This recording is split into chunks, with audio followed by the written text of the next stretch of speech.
Hello friends, कैसे हैं आप सब। स्वागत है आपका अपने YouTube channel model coaching classes में। दोस्तों, मैं हूं आपके साथ हर्ष और आज हम देखने जा रहे हैं 1858 का भारत शासन अधिनियम। साथ ही हम देखेंगे 1861 के भारत परिषद अधिनियम के बारे में। दोस्तों, आपको बताते चले कि ये हमारा चौथा लेक्चर है। इसके पहले हमारे 3 और लेक्चर आ चुके हैं जो कि पॉलिटी के प्लेलिस्ट में है। तो आप लोग प्लीज जाइए और उन लेक्चर्स को देखिए ताकि आप उन लेक्चर्स के आधार पर इस लेक्चर को भी कोरिलेट कर सकें। दोस्तों, वो लेक्चर आधार है इस लेक्चर का। ठीक है, तो प्लीज प्लेलिस्ट में जाइएगा और उसको शुरुआत से देखिएगा। तो आइए आज के लेक्चर को शुरू करते हैं। लेकिन शुरू करने के पहले दोस्तों, एक जो जरूरी बात है वो आपको बताते चले कि हमने आपको बताया था कि जब 1793 का हम चार्टर एक्ट पढ़े थे तो पहला चार्टर एक्ट था। 1793 वाला पहला चार्टर एक्ट था। और चार्टर एक्ट में हमने आपको बताया था कि हर 20 साल में चार्टर एक्ट आएगा। तो पहला चार्टर एक्ट आया था 1793 में। फिर आपने दूसरा चार्टर एक्ट देखा कब आया, 1813 में। फिर तीसरा चार्टर एक्ट आया 1833 में। और चौथा चार्टर एक्ट आया 1853 में। अब अगला वाला आना चाहिए था 1873। कब आना चाहिए था? 1873 में। लेकिन यहाँ पे कुछ नाम भी बदल गया, काम भी बदल गया, दिशा भी बदल गई और सन भी बदल गया। ऐसा क्या हो गया कि चार्टर एक्ट नहीं आकर के भारत शासन अधिनियम आ गया, वो भी इतना जल्दी, मात्र 5 सालों में। 1853 में तो उसके जस्ट 5 साल में भारत शासन अधिनियम आ गया। जैसे क्या हुआ होगा? तो दोस्तों, बिल्कुल टेंशन लेने की जरूरत नहीं है, बिल्कुल आराम से समझिएगा। यहाँ पे होता क्या है, ब्रिटिश ईस्ट इंडिया कंपनी जो थी उसने भारत पे जब शासन करना शुरू किया था तो उस कंपनी के प्रति भारतीयों के मन में बहुत ज्यादा असंतोष था। और लॉर्ड डलहौजी की नीति और बहुत सारी नीतियां ऐसी अंग्रेजों की थी जिससे भारतीय असंतुष्ट थे। और उस असंतुष्टि का परिणाम हमको 1857 में देखने को मिलता है, एक बृहद क्रांति के रूप में। कब देखने को मिलता है? 1857 में देखने को मिलता है, एक बृहद क्रांति के रूप में। ये इतनी बड़ी, इतनी विशाल, इतनी भयावह क्रांति थी जिसने अंग्रेजी कंपनी की न केवल नींव हिला दी बल्कि उसको शासन छोड़ने पर मजबूर कर दिया। यानी कि अभी तक जो कंपनी हमारे ऊपर शासन कर रही थी, अब आगे चल के वो हमारे ऊपर शासन नहीं करने वाली। समझ पा रहे हैं? इसने न केवल कंपनी की नींव हिला दी बल्कि ब्रिटिश सरकार को भी मजबूर कर दिया कि वो इस बात पे विचार करे कि अब कंपनी आगे शासन नहीं करेगी, वरना विद्रोह होते रहेंगे। समझ गए? तो उस विद्रोह से बचने के लिए कंपनी के शासन को ही समाप्त कर दिया गया। भारतीयों के एकजुटता का परिणाम था कि उस कंपनी की समाप्ति हुई और शासन को उठा के सीधे किसको दे दिया गया? ब्रिटेन को दे दिया गया। यानी अब तक जो एक कंपनी शासन कर रही थी, अब हमारे ऊपर कंपनी शासन नहीं करने वाली है, बल्कि शासन किसके हाथ में जाने वाला है? क्वीन विक्टोरिया के हाथों में जाने वाला है। और जब क्वीन विक्टोरिया अपने हाथ में शासन लेगी और भारत में शासन करेंगी तो वो कुछ कानून लाएंगी। समझ पा रहे हैं क्या बता रहा हूँ? जब ये शासन कंपनी के हाथ से हट करके क्वीन विक्टोरिया के हाथ में जाएगा और क्वीन विक्टोरिया भारत के ऊपर शासन करेंगी तो शासन करने के लिए कुछ कानून लाया जाएगा। उसी को कहा गया भारत शासन अधिनियम। भारत शासन अधिनियम। और ये कब आया? 1857 की क्रांति के जस्ट 1 साल बाद, यानी 1858 में। तो दोस्तों, उम्मीद करता हूँ यहाँ तक आपको क्लियर हो गया होगा कि इसका नाम भारत शासन क्यों है। ठीक है, 1858 में क्यों आया, चार्टर एक्ट क्यों नहीं आया, चार्टर एक्ट कब समाप्त हो गया, अंतिम चार्टर एक्ट कौन सा था? 1853 में था अंतिम चार्टर एक्ट। और यहाँ से चार्टर एक्ट का सीमा समाप्त। ठीक है, और यहाँ से शुरू होती है क्वीन विक्टोरिया का शासन भारत में। और भारत में शासन करने के लिए जो अधिनियम आया उसे कहा गया भारत शासन अधिनियम 1858। अब देखिए इसमें क्या क्या प्रावधान किए गए, इसके एक एक प्रावधान को हम विस्तार से देखते हैं और समझने की कोशिश करते हैं कि किस प्रकार से शासन की व्यवस्थाएं की गई थी।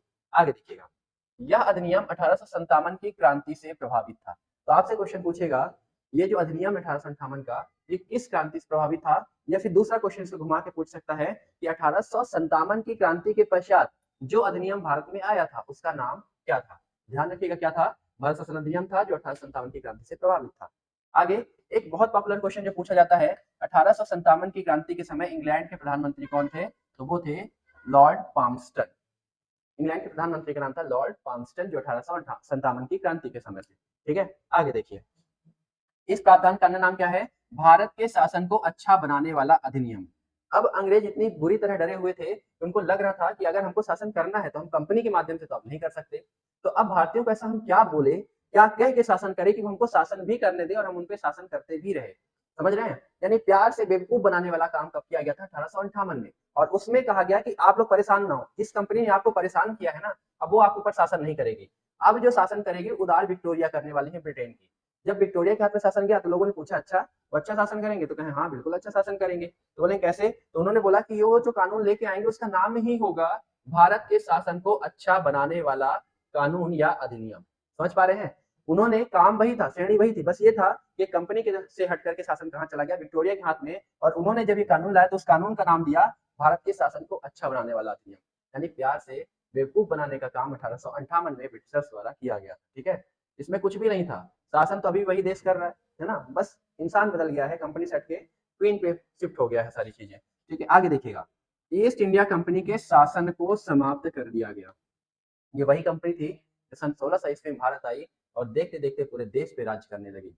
लेकिन इसकी शासन सत्ता भी समाप्त हो गई 1857 की क्रांति के साथ ही। और इतना बड़ा असंतोष था कि इस कंपनी को जब समाप्त किया गया तो क्वीन विक्टोरिया को अब सम्राज्ञी बना दिया गया। आगे देखिएगा, 1784 में प्रारंभ किए गए द्वैध शासन को समाप्त कर दिया गया। याद करिए 1784 का अधिनियम, 1784 के अधिनियम की एक खास बात है, एक विशेष बात है कि 1784 में आपको पता है कि एक बोर्ड ऑफ कंट्रोल का गठन किया गया था, बोर्ड ऑफ कंट्रोल का गठन किया गया था। और इसके पहले 1773 में बोर्ड ऑफ डायरेक्टर बनाया गया था। क्या बनाया गया था? Board of director. अगर जो दोस्त हमारा पुराना वीडियो देखे होंगे तो उसमें हमने आपको बताया था कि 1773 का जब रेगुलेटिंग एक्ट भारत में लाया गया था या लागू किया गया था, उस समय कंपनी के व्यापारिक मामलों को चलाने के लिए बोर्ड ऑफ डायरेक्टर बनाया गया था। फिर उसके बाद समय के साथ सुधार हुआ और 1784 में कंपनी के प्रशासनिक मामलों यानी कंपनी जो प्रशासन से संबंधित मामले देख रही थी उसको देखने के लिए बोर्ड ऑफ कंट्रोल बना दिया गया। तो एक तरफ व्यापार देखना, एक तरफ प्रशासन देखना, तो ये दो प्रकार से शासन हुआ। इसी को कहा गया द्वैध शासन। इसी को क्या कहा गया? द्वैध शासन। तो ये द्वैध शासन कब लागू हुआ था? 1784 में लागू हुआ था द्वैध शासन। क्लियर है क्या? अब जब ये द्वैध शासन कंपनी का लागू हुआ, कंपनी दो प्रकार से शासन कर रही थी, लेकिन 1858 आते आते कंपनी ही समाप्त हो गई। और जब कंपनी समाप्त हो गई तो ऑब्वियस सी बात है ये भी समाप्त और ये भी समाप्त, तो ये द्वैध शासन भी अपने आप क्या हो जाएगा? समाप्त हो जाएगा। और उम्मीद करता हूं बहुत अच्छे से समझ पा रहे होंगे कि कंपनी 1773 में जब बनी थी तो बना था बोर्ड ऑफ डायरेक्टर, जो कंपनी के व्यापारिक मामलों को देखा करता था। और फिर 1784 में बनाया गया था बोर्ड ऑफ कंट्रोल। ये दोनों दो प्रकार से शासन कर रहे थे, इसी को कहा जाता है द्वैध शासन। लेकिन 1858 आते आते ईस्ट इंडिया कंपनी के शासन को ही समाप्त कर दिया गया। ठीक है, और जब कंपनी का शासन ही समाप्त हो गया तो काहे का बोर्ड ऑफ डायरेक्टर, काहे का बोर्ड ऑफ कंट्रोल, ये दोनों की पावर समाप्त हो गई और द्वैध शासन यहाँ से समाप्त हो जाता है। क्लियर है दोस्तों? आगे बढ़ते हैं, आगे देखते हैं, आगे देखते हैं। देखिएगा, भारत का शासन सीधे क्वीन विक्टोरिया के हाथों में सौंप दिया गया। अब ऑब्वियस सी बात है कि जब कंपनी का शासन समाप्त हो गया तो कोई तो उसके बदले शासन करेगा। अपनी सत्ता पूरी छोड़ के तो नहीं चले जाएंगे अंग्रेज इतना जल्दी, है ना? अभी तो भारत को बहुत लूटना बाकी था। ठीक है, तो अब जब ये कंपनी का शासन समाप्त हुआ तो शासन किसके हाथों में सौंप दिया गया? क्वीन विक्टोरिया के हाथों में। आप देख सकते हैं ये क्वीन विक्टोरिया है। ठीक है, भारत का शासन क्वीन विक्टोरिया के हाथों में सौंप दिया गया। क्लियर है दोस्तों ये बात?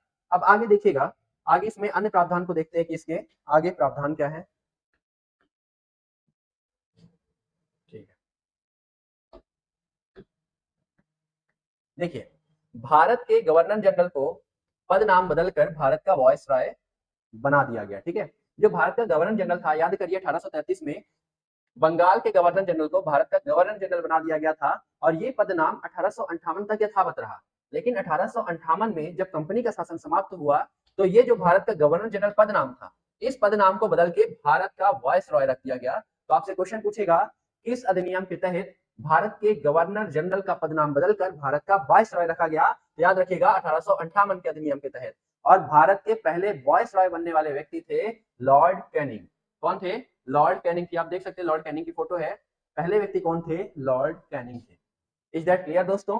तो आप एक बात समझ गए होंगे, पहला ये कि कंपनी का शासन समाप्त हुआ और जैसे ही कंपनी का शासन समाप्त हुआ तैसे ही समाप्त हो गया द्वैध शासन। और जब कंपनी का शासन समाप्त हुआ तो अब ब्रिटिश की तरफ से शासन कौन करने वाला है? क्वीन विक्टोरिया करने वाली है।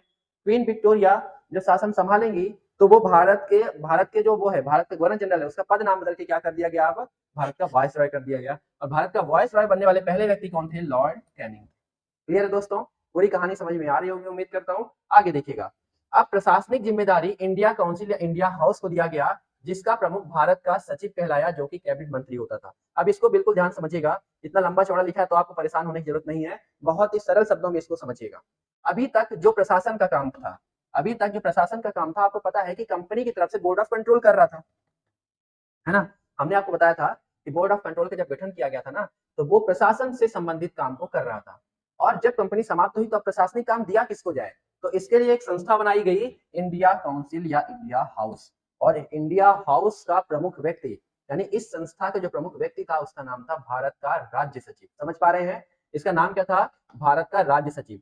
यानी कि एक नया पद बना दिया गया, भारत का राज्य सचिव। तो दोस्तों आपको एक क्वेश्चन आ रहा होगा दिमाग में कि सर ये भारत का राज्य सचिव रहता कहाँ था? हम तो वायसराय के बारे में पढ़े हैं। तो ध्यान रखिएगा, भारत का जो राज्य सचिव था ना वो ब्रिटेन में बैठता था। कहाँ बैठता था? ब्रिटेन में। हो सकता है कि कभी आपसे क्वेश्चन पूछ ले, क्योंकि आजकल व्यापा में ऐसा क्वेश्चन पूछ ही रहा है कि जिस समय क्वीन विक्टोरिया रानी बनी उस समय टेम्परेचर क्या था, तो हो सकता है कि वैसा क्वेश्चन भी पूछ ले, है ना। तो आगे देखिएगा, तो क्वेश्चन क्या पूछेगा, भारत का राज्य सचिव कहाँ बैठता था, तो ब्रिटेन में बैठता था। ठीक है, प्रशासनिक जिम्मेदारी किसे दी गई थी, तो इंडिया काउंसिल या इंडिया हाउस को दी गई थी। इंडिया हाउस का प्रमुख कौन था, तो भारत का राज्य सचिव थी। बिल्कुल नया पद था, ठीक है, अभी अभी सृजित किया गया, क्योंकि अभी देखिए अभी कंपनी शासन कर रही थी, लेकिन शासन जब क्वीन के पास गया तो क्वीन बोलेगी ना, एक ऐसी संस्था का गठन करेंगी ना कि जो भारत की शासन की देखरेख करे, तो उन्होंने अपने पैनल किसको गठित किया, इंडिया काउंसिल या इंडिया हाउस को, जिसका नाम पड़ा भारत का राज्य सचिव। आगे, यह एक कैबिनेट मंत्री होता था, यानी ब्रिटेन सरकार में एक कैबिनेट मंत्री का दर्जा प्राप्त था भारत के राज्य सचिव को। आप ऐसा समझ सकते हैं, जो व्यक्ति भारत का राज्य सचिव था उसे कैबिनेट मंत्री के बराबर दर्जा प्राप्त था, और वो भारत के लिए सिर्फ बनाया गया था, ठीक है, भारत की देखरेख करने के लिए बनाया गया था, भारतीय प्रशासन को संचालित करने के लिए बनाया गया था। आगे देखते हैं, भारतीय प्रशासन पर नियंत्रण हेतु भारतीय प्रशासन पर नियंत्रण हेतु नया पद बनाया गया, जिसे भारत का राज्य सचिव कहा गया। ठीक है, ये वही है जो अभी हमने आपको बताया, भारत का राज्य सचिव। क्लियर है दोस्तों। आगे देखिएगा, आगे देखिएगा, इसके अन्य प्रावधानों को देखते हैं, इसमें और क्या क्या प्रावधान किए गए।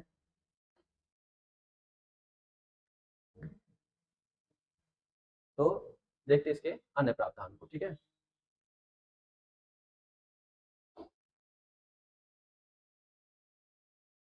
बहुत इंपॉर्टेंट है, ये पूरे प्रावधान इसके बहुत इंपॉर्टेंट है, इसको ध्यान से समझिएगा।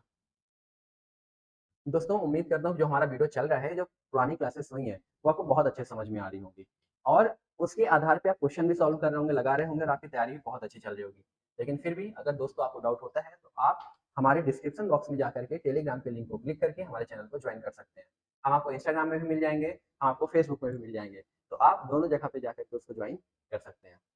और मेरा मानना है कि इस बार जो प्रीलिम्स होने वाला है, जो बाकी पेपर होने वाले हैं, वो बहुत जल्दी होने वाले हैं मध्य प्रदेश के, है ना, और बाकी राज्यों में भी कहीं ना कहीं पेपर चल ही रहे हैं।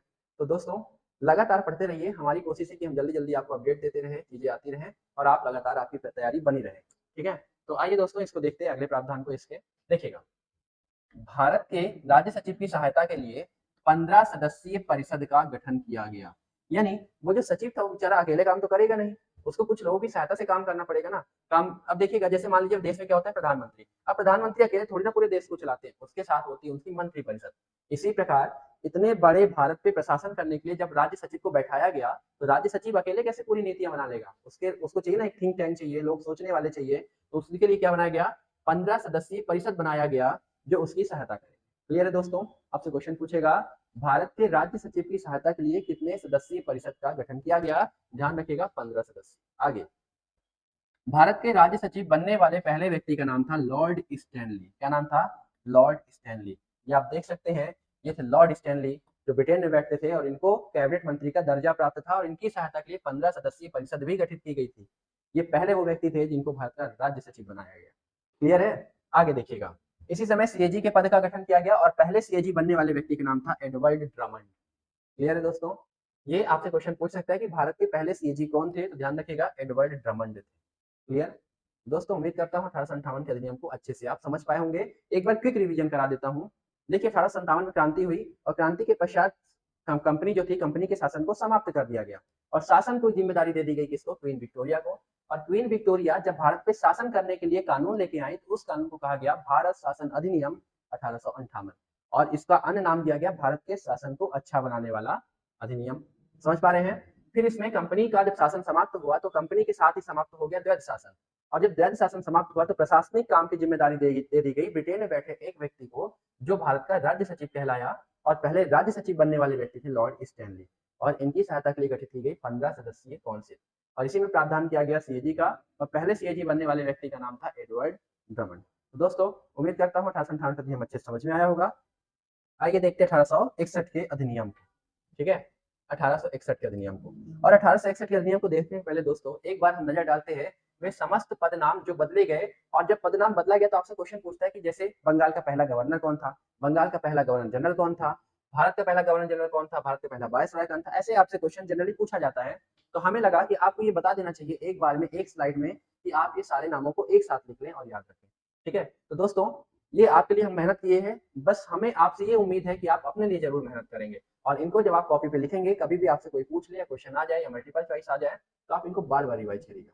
और दोस्तों दूसरी बात, किसी भी पेपर में सिलेक्शन लेने का अगर मुझसे कोई फॉर्मूला पूछे कि क्या होता है, तो मैं एक शब्द में बोलूंगा कि आपकी शॉर्ट नोट्स और उसका रिवीजन, ये दो ऐसे हथियार होते हैं जो आपको किसी भी परीक्षा में आसानी से सफलता दिला सकते हैं। ठीक है, क्या होता है कि सुनने में तो बड़े सरल शब्द लगते हैं कि सर शॉर्ट नोट्स बता दिए और फिर बोल दिए रिवीजन करना, लेकिन इसका जो अनुशासन होता है ना कि अपने शॉर्ट नोट्स प्रिपेयर करते रहना और उसका रिवीजन करते रहना, इस अनुशासन को कोई नहीं फॉलो कर पाता। बना तो सब लेते हैं, या बनाने की कोशिश तो सब लोग शुरू कर देते हैं, लेकिन बनाते रहना और रिवीजन करते रहना, ये तो ऐसी चीजें हैं जो आपके अनुशासन को आपसे जोड़ेगी और वही अनुशासन आपकी सफलता का मार्ग सुनिश्चित करेगा। दोस्तों ध्यान रखिएगा, शॉर्ट नोट्स और रिवीजन, बार बार कह रहा हूँ, इन दोनों को बनाते चलिएगा। ठीक है, आगे देखिए, हम नजर डालते हैं किस पे, जो पदनाम बदले गए बार बार भारत के पदाधिकारियों के, उस पर नजर डालते हैं, ध्यान से समझिएगा। बंगाल का पहला गवर्नर जो बना था, रॉबर्ट क्लाइव बना था। कौन बना था? रॉबर्ट क्लाइव बना। ठीक है, इनकी प्लासी के युद्ध में एक महत्वपूर्ण भूमिका थी रॉबर्ट क्लाइव की, इसीलिए इनको बंगाल का पहला गवर्नर बनाया गया। और फिर जब कंपनी ने शासन करना प्रारंभ किया और 1773 में कंपनी को रेगुलेट करने के लिए, क्योंकि आपको पता है कंपनी भ्रष्टाचार करने लगी थी, अपने निजी व्यापार करने लगी थी, उसके अधिकारी घूस लेने लगे थे, तो इन सारी चीजों को नियंत्रित करने के लिए जब 1773 में रेगुलेटिंग एक्ट लाया गया, तो उस समय बंगाल के गवर्नर का पद नाम बदल दिया गया और पद नाम बदल के क्या कर दिया गया? बंगाल का गवर्नर जनरल। ठीक है, बंगाल का क्या कर दिया गया? Governor general. और बंगाल के पहले गवर्नर जनरल बनने वाले व्यक्ति का नाम था वॉरेन हेस्टिंग। क्लियर है दोस्तों? तो क्वेश्चन क्या पूछेगा, बंगाल का पहला गवर्नर कौन था? तो रॉबर्ट क्लाइव। बंगाल का पहला गवर्नर जनरल कौन था, यानी अंतिम गवर्नर और पहला गवर्नर जनरल कौन था? Warren Hasting. क्लियर है? ये वाला छोड़ दीजिए। ठीक है, वाला छोड़ दीजिए, आपको याद रखना है बंगाल का अंतिम गवर्नर और पहला गवर्नर जनरल वॉरेन हेस्टिंग था। कब बनाया गया था? 1773 में। ये आप देख सकते हैं वॉरेन हेस्टिंग की फोटो। ठीक है, कितने गहन अध्ययन में, गहन चिंतन में डूबे हुए हैं। यानी बुद्धिमान व्यक्ति सामान्यतः देखेंगे बड़े शांत चित्त के और शांत स्वभाव के दिखाई देते हैं, है ना? आप इनको देख के अंदाज भी लगा सकते हैं कि कितने शांत प्रवृत्ति के व्यक्ति। ठीक है, आगे देखिए, बंगाल का अंतिम गवर्नर जनरल तथा भारत का पहला गवर्नर जनरल कौन था? विलियम बेंटिक थे। ठीक है, याद रहेगा 1833 के अधिनियम में प्रावधान किया गया था कि जो बंगाल का गवर्नर जनरल पद नाम है, बंगाल का गवर्नर जनरल जो पद नाम है, उस पद नाम को बदल के हम क्या कर देंगे? भारत का गवर्नर जनरल कर देंगे। और पहले गवर्नर जनरल बनने वाले व्यक्ति का नाम था विलियम बेंटिक। क्लियर है दोस्तों? आगे, भारत का अंतिम गवर्नर जनरल तथा प्रथम वॉइस रॉय थे लॉर्ड कैनिंग। अब याद करिए 1858 का अधिनियम, अभी अभी आप पढ़े हैं, 1858 के अधिनियम में भारत के गवर्नर जनरल का पद नाम बदल के क्या कर दिया गया? वॉइस रॉय कर दिया गया। क्या कर दिया गया? वॉइस रॉय। और पहले वॉइस रॉय बनने वाले व्यक्ति कौन थे? Lord Canning. क्लियर है? याद रहेगा। आगे देखिए, आगे बढ़ते हैं कि और क्या पदनाम बदले अधिकारियों के। देखिए, अब यहाँ पे क्वेश्चन है अगला कि भारत का अंतिम वॉइसरॉय कौन था? ध्यान रखिएगा, भारत का अंतिम वॉइसरॉय यानी 1947 के समय लॉर्ड माउंटबेटन थे और उसके बाद वायसरॉय के पद को समाप्त कर दिया गया। ध्यान रखिएगा, तो क्वेश्चन पूछेगा जब वायसरॉय के पद को समाप्त किया गया था भारत में, उस समय अंतिम वायसरॉय कौन था? लॉर्ड माउंटबेटन थे। तो सर जब ये पद समाप्त किया गया तो फिर क्या बनाया गया? तो वहां पे फिर से भारत का गवर्नर जनरल पद बनाया गया। समझ पा रहे हैं? जब ये वायसरॉय के पद को समाप्त किया गया तो एक पद जो बनाया गया उसे कहा गया भारतीय गवर्नर जनरल। चाहे आप ये मानिए कि वायसरॉय के पद को समाप्त किया गया, चाहे आप ये मानिए कि भारत उस पद का नाम बदल के भारत का गवर्नर जनरल कर दिया गया। और इस तरह अंतिम वायसरॉय और पहले गवर्नर जनरल कौन बने? लॉर्ड माउंटबेटन बने। ठीक है, अब आगे क्वेश्चन पूछेगा स्वतंत्र भारत का प्रथम गवर्नर जनरल कौन था? Lord Mountbatten. क्लियर है दोस्तों? आगे, अब यहाँ पे ये बहुत स्टार मार्क वाला क्वेश्चन है, स्वतंत्र भारत का प्रथम भारतीय, यहाँ पे भारतीय शब्द लग गया यानी इंडियन, पहला भारतीय गवर्नर जनरल कौन था? तो ध्यान रखिएगा, सी राजगोपालाचारी। ठीक है, सी राजगोपालाचारी, ये आप देख सकते हैं लॉर्ड माउंटबेटन की फोटो है। ठीक है, सी राजगोपालाचारी हमारे प्रथम भारतीय गवर्नर जनरल थे। क्लियर है दोस्तों? आगे बढ़िए, आइए आगे देखते हैं 1861 के प्रोविजंस को कि 1861 में क्या क्या प्रावधान किया गया था। देखिए, अब 1861 का जो अधिनियम है इसे कहा जाता है भारत परिषद अधिनियम। अब भारत में जो परिषद बनाई गई है, काउंसिल है, उसमें सुधार करना, उसकी चीजों को सही करना है, तो उसके लिए जो कानून लाया गया उसे क्या कहा गया? भारत परिषद अधिनियम। और ये कब आया? 1861, यानी जस्ट 3 साल बाद क्या आया? भारत परिषद अधिनियम आया। ठीक है, अब इसमें क्या क्या प्रोविजन किए गए देखिएगा। कानून बनाने की प्रक्रिया में भारतीयों को भी शामिल किया गया, यानी जब कानून बनाना था तो भारतीयों को तो शामिल करना अनिवार्य हो ही गया था, क्योंकि 1857 की क्रांति इतनी बड़ी क्रांति थी कि उसने भारतीय असंतोष को एक व्यापक स्तर पर प्रदर्शित किया और बताया कि भारतीय भी बहुत असंतोष से भरे हुए हैं ब्रिटिशर्स की नीतियों के प्रति। तो ब्रिटिशर्स को लगा कि हम अगर भारतीयों को साथ लेके नहीं चलेंगे, क्योंकि उनके देश पे राज्य करना और उनको ही साथ लेके नहीं चलेंगे, तो हो सकता है कि हम बहुत दिनों तक शासन ना कर पाए। इसीलिए उनको संतुष्ट करने के लिए, उनको साथ लेके चलने के लिए कानून बनाने की प्रक्रिया में उनको भी शामिल किया गया। उनसे भी पूछा गया उनके क्षेत्र की समस्याएं क्या है, कहाँ पे समस्याएं जा रही हैं, आप आइए काउंसिल में बैठिए और हमारा कानून बनाने में सहायता करिए। तो इस प्रकार से कानून बनाने की प्रक्रिया में भारतीयों को भी शामिल किया गया। आपसे क्वेश्चन पूछ सकता है, इस अधिनियम के तहत भारतीयों को कानून बनाने की प्रक्रिया में शामिल किया गया था 1861। आगे देखिएगा, 1862 में 3 भारतीय सदस्यों बनारस के राजा, पटियाला के महाराजा और सर दिनकर राव को गैर सरकारी सदस्य के रूप में शामिल किया गया। ठीक है, गैर सरकारी सदस्य मतलब ऐसे सदस्य जो नामित होकर के आए हैं, जो बिना मतलब अधिकारी के रूप में आए हैं, बिना मंत्री के रूप में आए हैं, उन्हें क्या कहा गया, गैर सरकारी सदस्य कहा गया। और ऐसे 3 सदस्य कौन थे, बनारस के राजा, पटियाला के महाराजा और सर दिनकर राव। ठीक है, इनको कहाँ शामिल किया गया, कानून बनाने की प्रक्रिया में शामिल किया गया। आगे, 3 प्रांतों में विधान परिषद का गठन किया गया। दोस्तों यहाँ पे ये शब्द है विधान परिषद। विधान का मतलब है कानून, क्या है, कानून बनाने वाली, कानून बनाने वाली। परिषद मतलब काउंसिल, तो कानून बनाने वाली जो परिषद थी उसे कहा जाता है विधान परिषद। ठीक है, आज उसको हम विधानमंडल के रूप में जानते हैं, तो हम क्या कहते थे, विधान परिषद।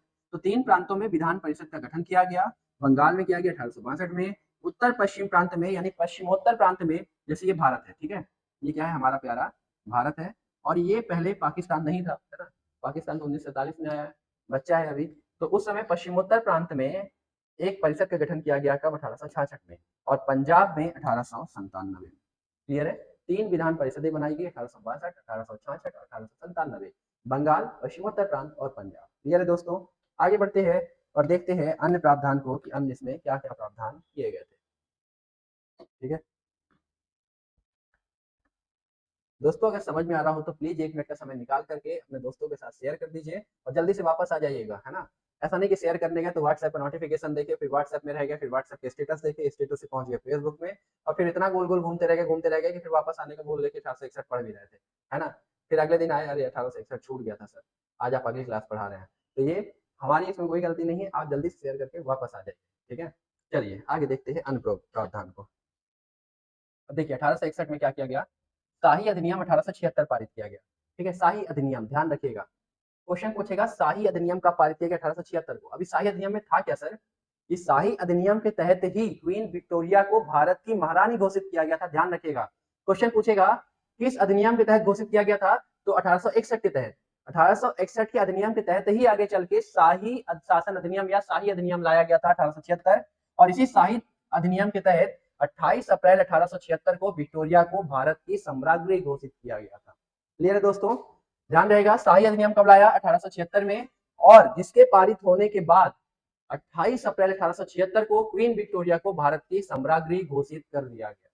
क्लियर है, आगे देखिए, जिस समय विक्टोरिया को भारत की सम्राज्ञी घोषित किया गया, उस समय यानी 28 अप्रैल 1876 को भारत के वाइस रॉय थे लॉर्ड लिटन। कौन थे, लॉर्ड लिटन। यहां से क्वेश्चन पूछता है, पहला क्वेश्चन तो आपसे यही पूछेगा कि क्वीन विक्टोरिया को भारत की सम्राज्ञी कब घोषित किया गया, तो 28 अप्रैल 1876 इस अधिनियम के तहत, तो शाही अधिनियम 1876 के तहत। जब विक्टोरिया को भारत की सम्राज्ञी यानी भारत की महारानी घोषित किया गया, या भारत की महारानी कौन है, क्वीन विक्टोरिया है, तो जब भारत की महारानी घोषित किया गया क्वीन विक्टोरिया को, उस समय भारत के वाइस रॉय कौन थे, लॉर्ड लिटन थे। ध्यान रहेगा दोस्तों, इसे लिख लीजिएगा। आगे 1 जनवरी 1884 को 1 जनवरी 1884 को कंपनी जो कि आईसीयू में पड़ी थी उसको पूर्णतः समाप्त कर दिया गया, समाप्त हो गई। ठीक है, वो कंपनी जो 1858 में आईसीयू में पड़ी सांस ले रही थी, वो समय आ गया जब उस अति का भी अंत हो गया और कंपनी पूरी तरह समाप्त हो गई। ठीक है, ये कंपनी ना होती तो देश गुलाम ना होता, इसका अंत तो होना ही था, लेकिन इसके अंत के पहले ही भारत का शासन जो है क्वीन विक्टोरिया के हाथों में चला गया, ब्रिटिशर्स के हाथ में हमारा शासन बना रहा। ठीक है, फिर भी 1 जनवरी 1884 को ये कंपनी पूरी तरह समाप्त हो गई, कोई व्यापार नहीं, कोई कार्य। ठीक है, वाइस रॉय के कार्यकारिणी में सदस्यों की संख्या 5 हो गई। कितनी हो गई, 5 हो गई। ध्यान रखिएगा, जब सबसे शुरू में बंगाल का गवर्नर जनरल बनाया गया था तो उसमें सदस्यों की संख्या 4 थी, फिर 1784 आया तो उसमें 3 हो गई, 1833 में पुनः 4 हो गई, और अब जब 1861 का परिषद आया, परिषद अधिनियम आया, तो सदस्यों की संख्या कितनी हो गई, 5। परिषदों में ही तो सुधार चल रहे थे, है ना, 1861 के तहत। आगे देखिएगा, केंद्रीय विधान परिषद में सदस्यों की संख्या 12 कर दी गई। कितनी कर दी गई, 12। ध्यान रहेगा, केंद्रीय विधान परिषद जो थी उसमें सदस्यों की संख्या अब 12 हो गई। आप देख रहे हैं परिषद संबंधी कितने सारे प्रावधान किए गए, इसीलिए इसका नाम क्या, 1861 का भारत परिषद अधिनियम है। क्लियर है दोस्तों, आगे देखते हैं। आगे